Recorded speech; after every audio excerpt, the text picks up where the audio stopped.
Wait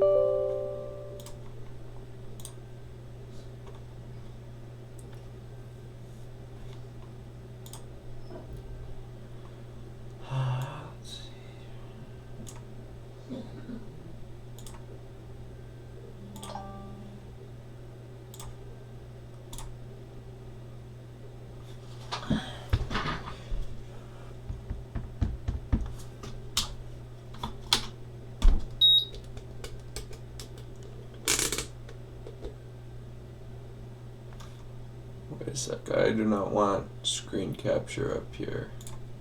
Not yet, anyway.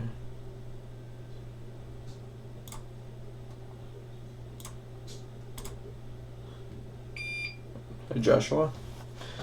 Alright, today we're going to be going over an 820-3787 that is dead. It does not turn on. It doesn't do anything. We go and get our MagSafe 2. And plug it in. Let's see here.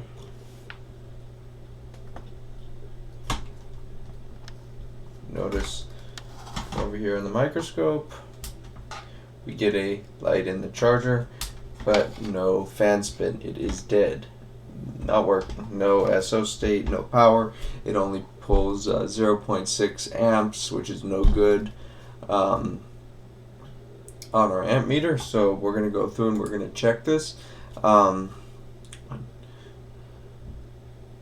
Okay, that's fine.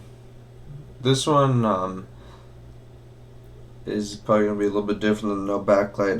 If I do get a retina with no backlight, no image, I will do a video on that as well. Alright, so we get a green light in the charger. We know we have a PP3V42. The next row we're going to check is PP bus G3 hot, as always. On retinas without liquid damage, that's not a very common failure at all, but it's still worth checking. That's going to show up by the backlight circuit over here. Usually all the backlight fuses, like right here, you'll see that they'll have a P on it. That's usually where PP bus G3 hot will show up. If we measure that, we notice we get 12.59 volts, which is perfect. So the next rail I'm going to check is PM Sleep S4L. PM Sleep S4L is going to tell me a few things. If it's 0 volts, that tells me either the enable signal is screwed up from the PCH, could have a clock chip issue, could have a SPI issue, or it's missing a S5 rail. So we're going to go and check PM Sleep S4L. PM Sleep S4L. It's going to show up over on this area of the board over here, right here. We're going to measure that, see what that is. PM Sleep S4L is 3.3 volts, so we have both of our S5 rails. Next rail we're going to check is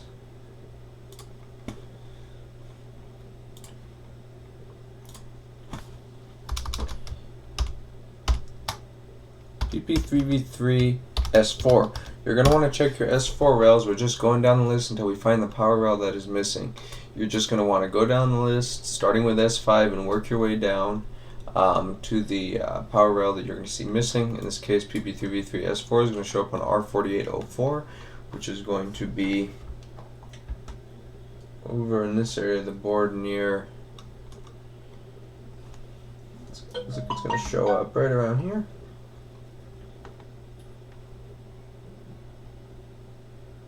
And that is 3.3 volts. We have an S4 rail. Now we're going to check PP5V S4.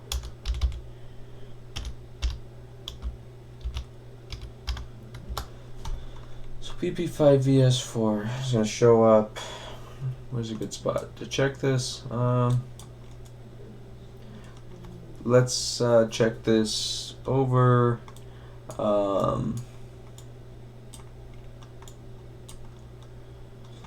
There's a larger coil right here, and then we have two smaller capacitors right here.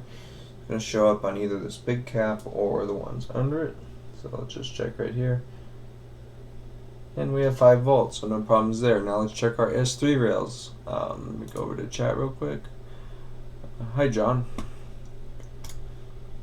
Let's go to our S3 rails. PP3v3 underscore S3. So 3v3 S3. Is going to show up on the other side of this resistor that we just checked, which is kind of odd.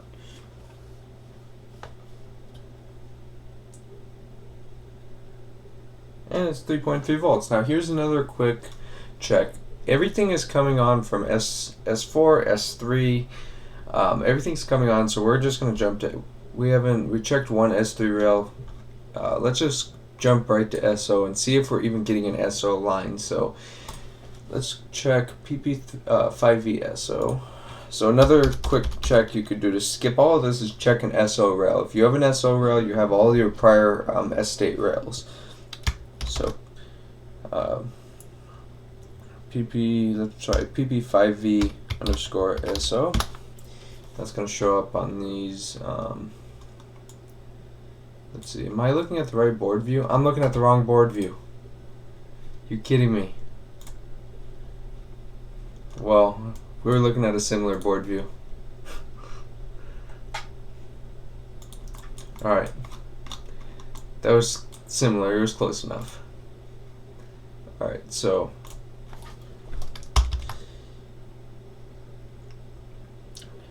PP5V underscore SO. Now that we have the correct board view, that will show up. I think this one's going to show up under the heatsink on this board. Yeah, it's going to show up on R1845, and we can measure that. That's going to be right between the CPU and GPU. It's going to be this little guy that someone already probed around right there.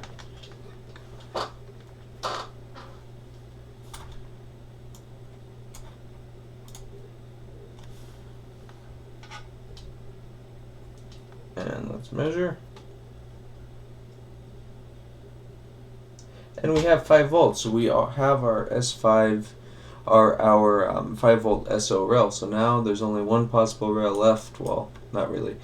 PP3v3 SO, which is going to run quite a bit of stuff. Let's find PP3v3 SO. PP3v3 underscore SO is going to show up under our J9510 connector over here. This is J9510. It's going to show up on that cap right there. Let's measure. And that is 0 volts. That is our rail missing. So how is PP3v3 SO created? Generally on these boards, how 3v3 SO is going to be created is through a switch. There's going to be a switch that's going to take your S5 power. There's going to be an enable signal, typically PP3v3, PM sleep S3L BUF or something of that sort. It's going to then get that enable signal and then allow the S5 voltage to go to SO. So let's look on the schematic on this board. Let's see here. So a 3787 SO switch. I'm going to explain how this circuit is created. So let's go over to display capture. And hopefully I will have a greater than 3 frame a second frame rate. So on this board we have PP3v3 SO FET, PP3v3 SO EN, which is really PM sleep S3L or something. This is our CON. It's on. If this enable signal is giving voltage to this chip, we will get out PP3v3 SO FET. This right here, VIN, this is wrong. This should be PP3v3 S5, not SO. It could just be their wording on the schematic, but this is going to be PP3v3 S5. This is going to take the S5 voltage, if it has the enable signal present, and it's going to turn it into PP3v3 SO FET. So U8030, we're going to flip the board over and let's have a look at U8030. So U8030 is going to show up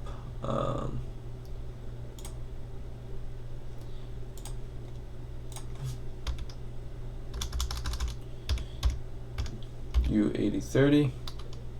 Wait.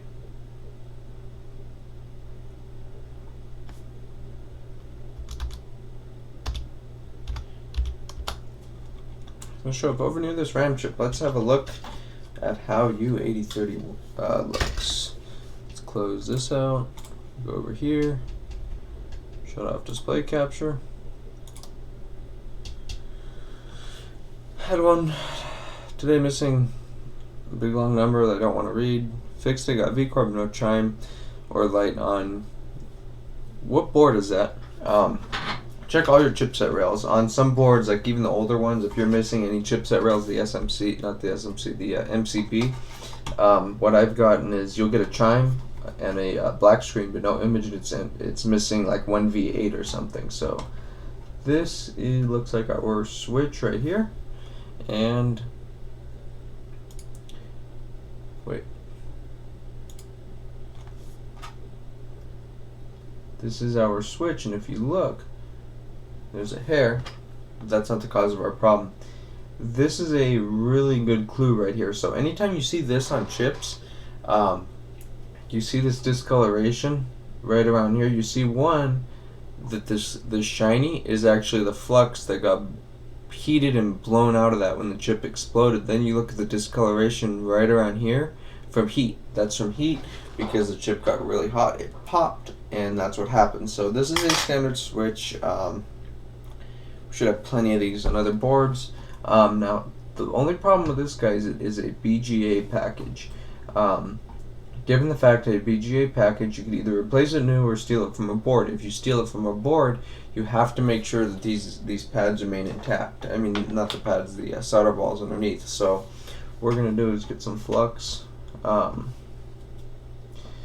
thing we can check right here is our enable signal. So again, just by looking at this, you can usually tell there's something wrong, but let's check our enable signal just to make sure. Maybe it's some garbage left on by manufacturing. Let's check our enable signal and see what our enable signal is reading, and if we can get any clues there. So let's have a look back up here. 3787. Why is this the old version of OBV? I need the new version.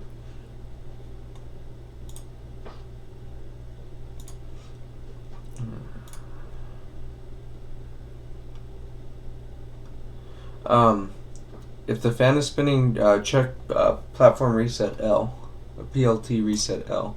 So we need the new version of open board view. There's a new version, much smoother, much nicer.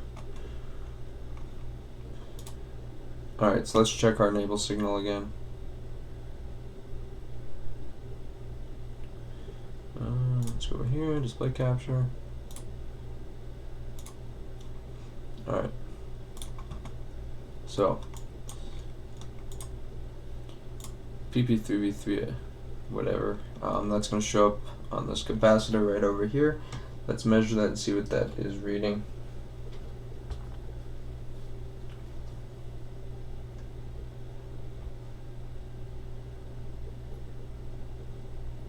And that is reading 1/10 of a volt.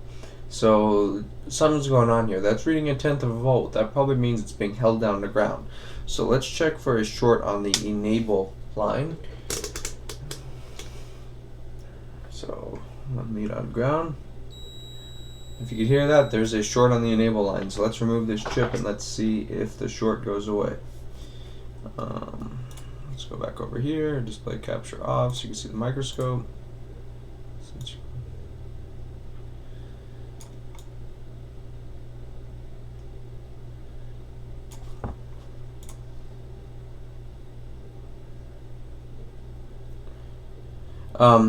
If platform reset L is missing, it's almost always the PCH on the CPU. I have not had good luck fixing boards missing platform reset. It's always miserable. It's always the CPU or the GPU, not the GPU. It's always the CPU or the PCH. It could be clock chip problems. It could be BIOS problems. But if there's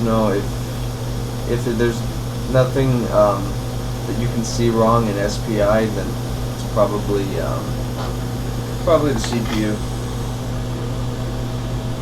Alright, so I don't want to burn the flux away too quick. I'm going to turn down my air a little bit. The key to these is we have to just heat these up. just a good amount. I don't want to lift it until the balls are fully liquid.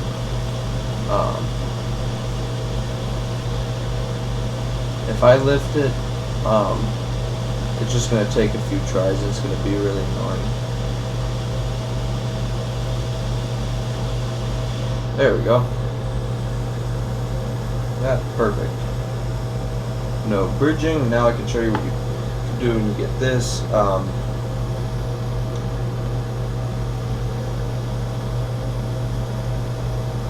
We've got to make these solder balls nice. And we don't want them to be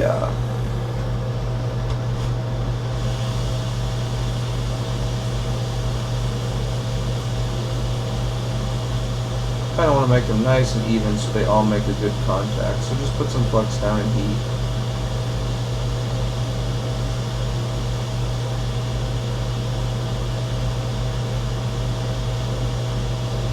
Come on, melt already.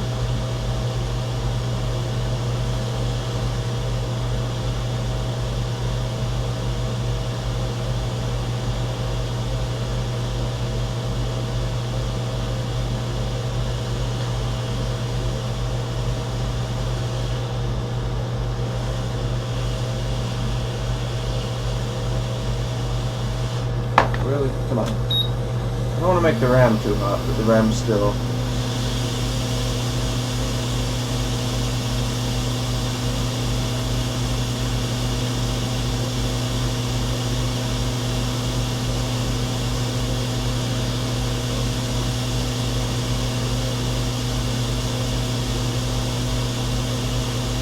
Alright, that's not perfect, but I think it'll work.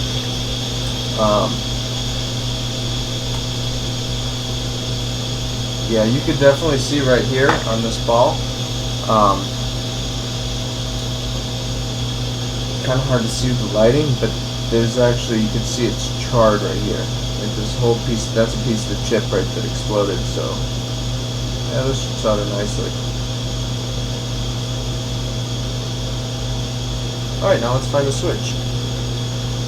So, these RAM chips, don't blow the air towards them. Obviously, you know, we have our RAM right here. Don't blow the air towards them.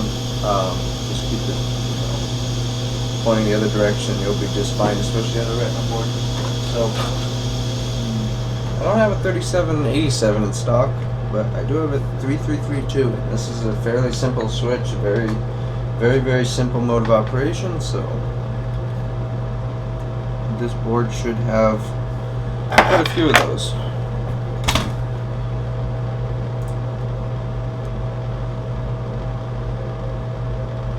Yeah, the easy ones, Hakko's Tech. I didn't see your comment above. 8 of the 26, that's a lot of boards. They're board only though. I can't stand board only. I get the same thing, you know, big orders of, I have some right here actually.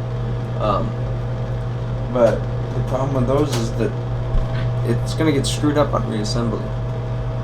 Or at least in my experience. So let's go over to the schematic. Let's find a 3332. And I did some research prior just to be sure I could do a good stream and not get some nonsense board at the end of it. So that is a TPS 22924, and we could find that on the 3332 as U3815. So U3815 on a 3332. So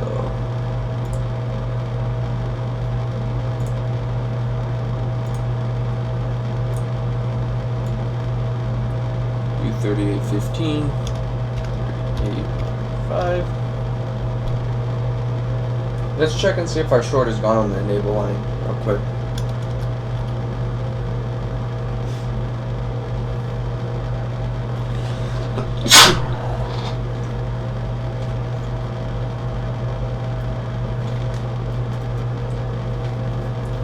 Change it, filter in the fume extractor. And our short is gone, so that chip was shorted. Oh man, my fume extractor filter is all nasty, so every time I turn it on, it just throws up all kinds of pollutants that irritate my throat. So on a 3332, that's going to show up.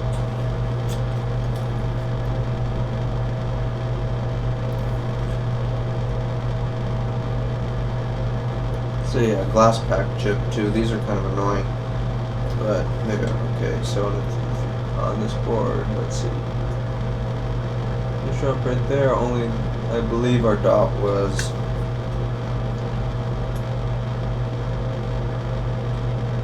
there. So wait a sec. Yeah, that's gonna be pin 1.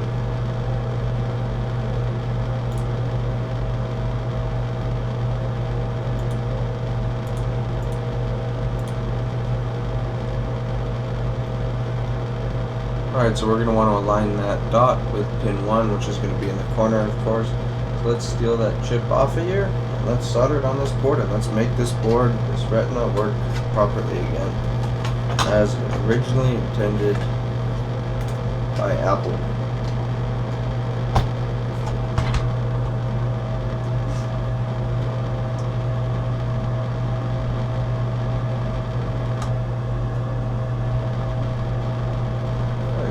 Flux down.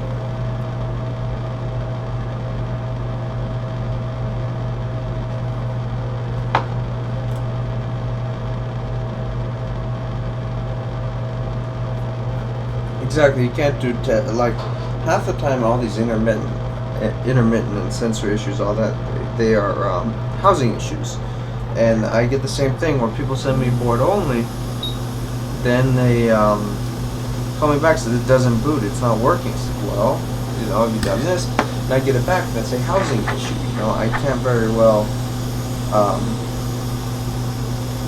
you know, test your housing.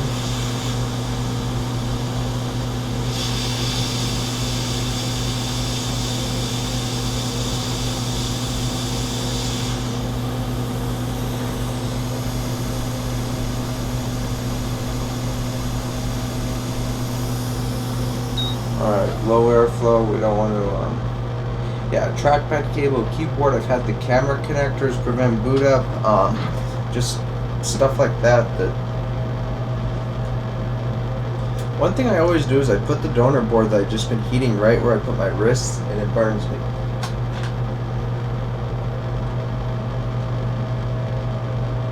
Alright, so no need to care too much about lining this guy up. Just get it close enough.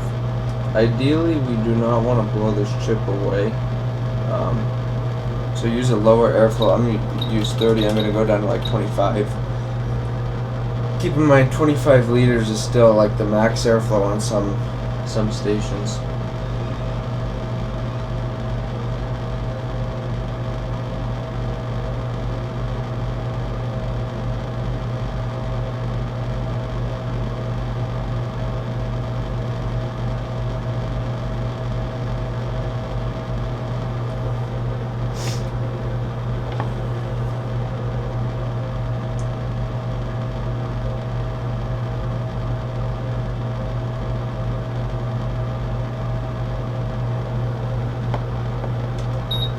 What hot air station do you use, John?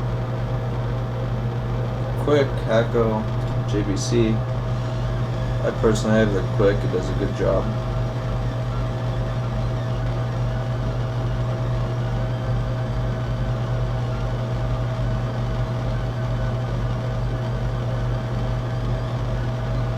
Just heating to ensure that it's at least soldered on the board. Now what I'm going to do is go on a higher airflow.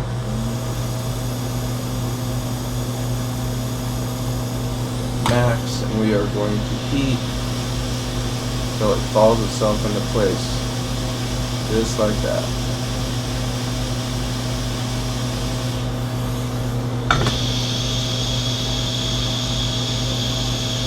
And that is a nicely soldered VGA package. So let's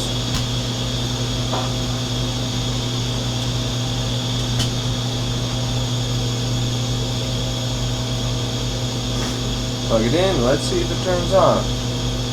Quick 861, yep, same as me. 430 to 450, I use 430. Alright, plug it in, the moment of truth. Is it going to spin? is it gonna die? And that is a spinning fan. This is a 82030. What am I saying? This is a Retina 2015 Retina that is now fixed. So what this is gonna get stress tested and sent back. Any other repair shops watching this? If you need a repair, go to www.tcrscircuit.repair.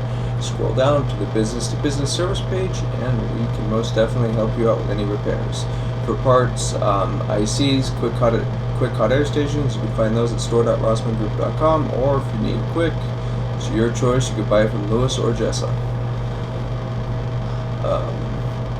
Pretty much on that. Thank you for watching, and I will see you next time. Hakko FR810, that's a lousy station. So, thank you all for watching, and I will see you next time.